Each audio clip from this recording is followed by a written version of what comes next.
Introduction to educational technology lecture 1। तो चलिए अपनी इस तहकीकी निशिस्त का आगाज करते हैं। आज हम जिस मौजू पर बात करने वाले हैं, अगर ये कहा जाए कि वो आज के दौर की तालीम का सबसे अहम तरीन हिस्सा है, तो ये बिल्कुल गलत नहीं होगा। सबसे पहले तो शाह अब्दुल लतीफ़ यूनिवर्सिटी खैरपुर के डिपार्टमेंट ऑफ टीचर एजुकेशन के एमफिल बैच 2026 के तमाम रिसर्चर्स को इस एडवांस्ड एकेडमिक सेशन में खुशामदीद।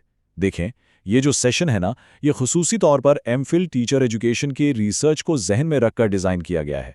एक रिसर्चर की हैसियत से इस फील्ड की गहराई को समझना असल में कितना ज़रूरी है, ये हम आगे चलकर देखेंगे। और हाँ, ये अहम कंटेंट आप तक पैगाम सिंध ऑफिशियल वर्चुअल एकेडमी की जानिब से पेश किया जा रहा है। एकेडमी का बुनियादी मकसद ही empowering learners through digital excellence है, यानी जो हमारी ट्रेडिशनल टीचिंग है और जो मॉडर्न टेक्नोलॉजीज़ हैं, उनके दरमियान एक मजबूत ब्रिज कायम करना। इस शानदार सफ़र का हिस्सा बनने के लिए एक छोटा सा काम ज़रूर कीजिएगा। फेसबुक और यूट्यूब पर पैगाम सिंध ऑफिशियल को फॉलो और सब्सक्राइब करना मत भूलिएगा।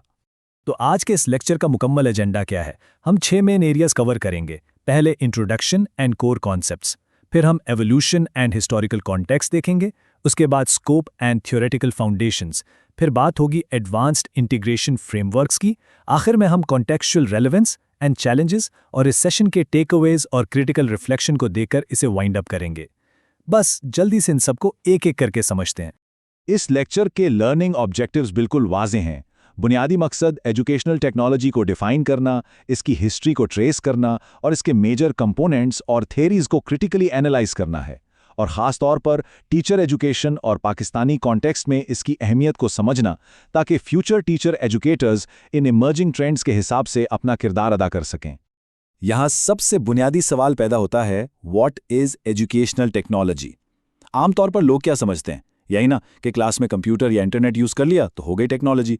लेकिन रियलिटी में ये इससे कहीं ज़्यादा ब्रॉड और डीप फील्ड है। असल में ये दो चीज़ों का मजमुआ है। एक है अ प्रोडक्ट, यानी आपके हार्डवेयर्स, सॉफ्टवेयर्स, डिजिटल टूल्स, और दूसरा जो अक्सर मिस हो जाता है वो है अ प्रोसेस यानी एक सिस्टमैटिक डिज़ाइन, डेवलपमेंट, इम्प्लीमेंटेशन और फिर इवैल्यूएशन ऑफ इंस्ट्रक्शन। जब हम इन दोनों को मिलाते हैं ना, तो वाज़ेह होता है कि ये सिर्फ टूल्स नहीं है, बल्कि पूरे एजुकेशन सिस्टम को बेहतर बनाने की एक मुकम्मल स्ट्रैटेजी है। अब अगर हम मुख्तलिफ एकेडमिक डेफिनेशंस को देखें तो बात और ज़्यादा क्लियर होगी। जैसे ACT की 2008 की डेफिनेशन है, उसमें एथिकल प्रैक्टिस और लर्निंग फैसिलिटेशन पर काफ़ी जोर दिया गया है। यूनेस्को कहता है कि ये स्पेसिफिक ऑब्जेक्टिव्स को हासिल करने का एक सिस्टमैटिक वे है। इसी तरह जेम्स डीफिन साइंटिफिक नॉलेज की एप्लीकेशन की बात करते हैं ताकि टीचिंग बेहतर हो, और टिक्टॉन इसे डिज़ाइनिंग और एवेल्युएटिंग का पूरा निज़ाम मानते हैं। अगर इन सब में एक चीज़ कॉमन ढूंढी जाए तो वो लफ्ज़ है सिस्टमैटिक, यानी कुछ भी रैंडम नहीं है। अच्छा, यहाँ एक और चीज़ क्लियर करना बहुत ज़रूरी है, क्योंकि अक्सर रिसर्चर्स ये टर्म्स मिक्स कर देते हैं। टेक्नोलॉजी इन एजुकेशन का मतलब बस सिंपल टूल्स का इस्तेमाल है, जैसे ऐप्स, लेकिन टेक्नोलॉजी ऑफ एजुकेशन का मतलब है साइंटिफिक प्रोसेस सप्लाई करना। हमारा जो मेन टॉपिक है, यानी एजुकेशनल टेक्नोलॉजी, वो इन दोनों का बेस्ट कॉम्बिनेशन है। इसके बरक्स इंस्ट्रक्शनल टेक्नोलॉजी सिर्फ इंस्ट्रक्शनल सिस्टम्स डिज़ाइन करने तक महदूद है। और रही बात ICT इन एजुकेशन की, तो ये एक काफ़ी नैरोअर टर्म है जो सिर्फ कम्युनिकेशन और इन्फॉर्मेशन टेक पर फोकस करती है। अब थोड़ी हिस्ट्री की बात करते हैं, क्योंकि इस फील्ड को समझने के लिए इसका माजी जानना बहुत दिलचस्प है। प्री 1920s में सिर्फ ट्रेडिशनल एड्स होते थे, ब्लैक बोर्ड, चॉक और टीचर सेंटर्ड क्लास। फिर 1920s से 1940s के दौर में ऑडियो विजुअल मूवमेंट आया, रेडियो और फिल्म्स आईं। एडगर डेल के सेंसरी लर्निंग का कॉन्सेप्ट सामने आया। उसके बाद 1950s और 60s में बिहेवियरल एरा ने एंट्री ली। यहाँ टीचिंग मशीन्स आईं, प्रोग्राम्ड इंस्ट्रक्शन शुरू हुआ, जिस पर BF स्किनर के बिहेवियरिज्म का बड़ा गहरा असर था। इसके बाद 1970s और 80s में सिस्टम्स एंड अर्ली कंप्यूटर्स का दौर आया। सिस्टम अप्रोच ने यहाँ जन्म लिया। फिर 90s और 2000s में एक लंबा जंप लगा और मल्टीमीडिया और इंटरनेट का अजीम इनकलाब आया। ई-लर्निंग और LMS आम हो गए और फोकस कॉग्निटिविज्म और कंस्ट्रक्टिविज्म पे शिफ्ट हो गया। और आज हम 2010 के बाद से डिजिटल एंड इंटेलिजेंट एरा में जी रहे हैं। AI, AR, VR, generative AI का ज़माना है। सबसे बड़ा शिफ्ट पता है क्या है? अब हम सिर्फ टूल्स को टीचिंग के लिए यूज़ नहीं कर रहे हैं, बल्कि हम मुकम्मल लर्निंग एनवायरनमेंट्स डिज़ाइन कर रहे हैं। तो इस वास्ट फील्ड का स्कोप आखिर है क्या? इसे हम क्लियरली अप्रोचेस में कैटेगराइज कर सकते हैं। पहली अप्रोच है हार्डवेयर अप्रोच, जो डायरेक्ट फिजिकल इक्विपमेंट पर फोकस करती है, जैसे computers, smart boards, projectors, VR headsets. दूसरी तरफ है सॉफ्टवेयर अप्रोच, जिसका ताल्लुक इंस्ट्रक्शनल मटेरियल और प्रोग्राम्स से है, जैसे लर्निंग मैनेजमेंट सिस्टम्स हो गए, डिजिटल कंटेंट, ई बुक्स या ओपन एजुकेशनल रिसोर्सेज। ये दोनों अप्रोचेस मिलके एजुकेशनल टेक्नोलॉजी की एक बेसिक फाउंडेशन बनाती हैं। और तीसरी अप्रोच, जो शायद सबसे क्रिटिकल और मॉडर्न है, वो है सिस्टम्स अप्रोच। सच पूछें तो यही आज की एजुकेशनल टेक्नोलॉजी का दिल है। ये किसी एक टूल को अलग से नहीं देखता, बल्कि पूरे लर्निंग प्रोसेस को एक मुकम्मल साइकिल मानता है। पहले एक इनपुट होता है, जिसमें लर्नर्स, टीचर्स और रिसोर्सेज आते हैं। फिर प्रोसेस होता है, जहां स्ट्रैटेजीज और मेथड्स अप्लाई होते हैं। उसका नतीजा आउटपुट यानी लर्निंग आउटकम्स की शक्ल में निकलता है। और इस पूरे सिस्टम को लगातार बेहतर बनाने के लिए एक फीडबैक या इवैल्यूएशन लूप हमेशा चलता रहता है। आज के वक्त में देखा जाए तो एजुकेशनल टेक्नोलॉजी के कई मेजर एरियाज बन चुके हैं, जो एमफिल रिसर्च के लिए नए एवेन्यूज ओपन करते हैं। Instructional design, educational media, e learning के नए formats, assessment technology, learning analytics और बिल्कुल आर्टिफिशियल इंटेलिजेंस इन एजुकेशन और इंक्लूसिव टेक्नोलॉजीज। हर एक एरिया अपने आप में एक पूरी रिसर्च डोमेन है, और यही वो एरियाज हैं जो एजुकेशन के मुस्तकबिल को प्रैक्टिकली शेप करने वाले हैं। अब जरा थ्योरेटिकल फाउंडेशंस पर भी गौर करते हैं। देखें, एजुकेशनल टेक्नोलॉजी थ्योरीज के बिना एग्जिस्ट नहीं कर सकती। बिहेवियरिज्म कहता है कि लर्निंग एक स्टिमुलस रिस्पॉन्स है, जो हमें प्रोग्राम्ड इंस्ट्रक्शंस में नजर आता था। फिर कॉग्निटिविज्म आया, जिसने मेंटल प्रोसेसेस पर फोकस किया। मल्टीमीडिया लर्निंग और कॉग्निटिव लोड जैसी थ्योरीज बनी। कंस्ट्रक्टिविज्म का मानना है कि लर्नर नॉलेज खुद एक्टिवली कंस्ट्रक्ट करता है, जैसे प्रोजेक्ट बेस्ड लर्निंग में होता है। और आज के ज़माने की जो मॉडर्न थ्योरी है, कनेक्टिविज्म, वो कहती है कि हम नेटवर्क्स के जरिए सीखते हैं, जिसका असर मूक्स और सोशल मीडिया लर्निंग पर बिल्कुल वाज़ेह है। इन थियरीज को प्रैक्टिकल लाइफ में अप्लाई कैसे करते हैं? इसके लिए हम एडवांस्ड इंटीग्रेशन फ्रेमवर्क्स देखते हैं, जैसे TPACK यानी technological, pedagogical and content knowledge. ये किसी भी टीचर एजुकेटर के लिए आज का सबसे इन्फ्लुएंशियल फ्रेमवर्क है।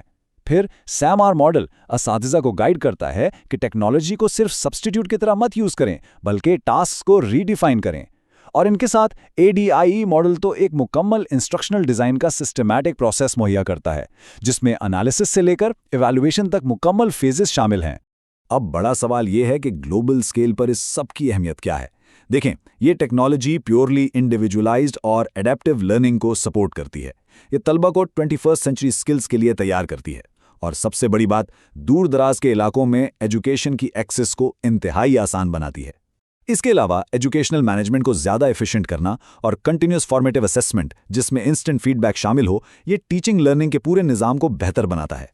ग्लोबल अहमियत के बाद अगर हम पाकिस्तानी कॉन्टेक्स्ट की बात करें, तो ये मुद्दा एक प्रेसिंग चैलेंज और अपॉर्चुनिटी बन जाता है। हमारी इतनी बड़ी आबादी है, ट्रेंड असातिज़ा की कमी एक हकीकत है।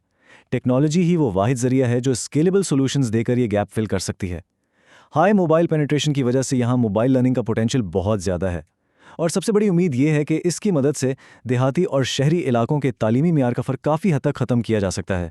यहाँ खास तौर पर एमफिल टीचर एजुकेशन के महदूद मंजरनामे में ये बताना बहुत ज़रूरी है कि मॉडर्न टीचर एजुकेशन इस टेक्नोलॉजी को नज़रअंदाज नहीं कर सकती। सिर्फ कंटेंट नॉलेज अब असातिज़ा के लिए काफ़ी नहीं, उनके लिए TPACK के जरिए टेक्नोलॉजी का मीनिंगफुल इंटीग्रेशन लाजमी है। बस एक असूल जहन नशीन कर लेना चाहिए कि इंटीग्रेशन हमेशा पेडोलॉजी ड्रिवन होनी चाहिए, ना कि टेक्नोलॉजी ड्रिवन। प्री सर्विस और इन सर्विस दोनों सतहों पर असातिज़ा की ट्रेनिंग लाजमी है, और क्योंकि पाकिस्तान में इस हवाले से रिसर्च अभी इब्तदाई मराहिल में है, तो यहाँ एक बहुत बड़ी एकेडमिक अपॉर्चुनिटी भी मौजूद है। आइए ज़रा देखते हैं कि फ्यूचर किस तरफ जा रहा है। 2020 से 2026 के दरमियान एक अजीम शिफ्ट देखने को मिल रहा है। आर्टिफिशियल इंटेलिजेंस, खासतौर पर जेनरेटिव AI, लर्निंग और असेसमेंट को कम्प्लीटली ट्रांसफॉर्म कर रही है। इसके साथ साथ इमर्सिव टेक्नोलॉजीज जैसे AR, VR, mobile learning, flip classrooms और डेटा ड्रिवन लर्निंग एनालिटिक्स तालीमी निज़ाम पर पूरी तरह हावी हो रहे हैं। लेकिन इन मॉडर्न डिजिटल टूल्स के साथ साथ एथिकल AI और डिजिटल सिटीजनशिप की अहमियत भी बहुत ज़्यादा बढ़ चुकी है। लेकिन ठहरिए, जहाँ इतनी अपॉर्चुनिटीज़ हैं, वहाँ चैलेंजेस को एनालाइज करना भी बिल्कुल ज़रूरी है। ग्लोबल सतह पर इश्यूज थोड़े अलग हैं।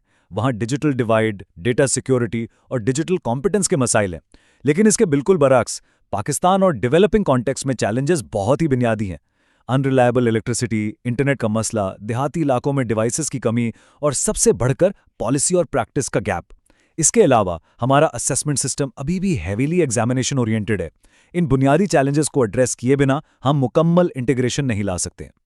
इस तफसीली स्कॉलरली सेशन के बाद की टेकअवेज बिल्कुल साफ नजर आते हैं। एजुकेशनल टेक्नोलॉजी महज गैजेट्स का इस्तेमाल नहीं है, बल्कि ये एक सिस्टमैटिक और रिसर्च बेस्ड फील्ड है। फ्यूचर टीचर एजुकेटर्स को इस फील्ड का क्रिटिकल और रिफ्लेक्टिव यूजर बनना होगा। और हाँ, सॉल्यूशंस को हमेशा लोकल कॉन्टेक्स्ट यानी इंफ्रास्ट्रक्चर और कल्चर के मुताबिक ढालना होगा। मजीद गहराई के लिए स्क्रीन पर मौजूद इंट्रोडक्टरी लेवल की सजेस्टेड रीडिंग्स देखें, जैसे रॉबलियर या मिश्रा एंड कोहलर के पेपर्स। ये सब लाजमी स्टडी की जानी चाहिए।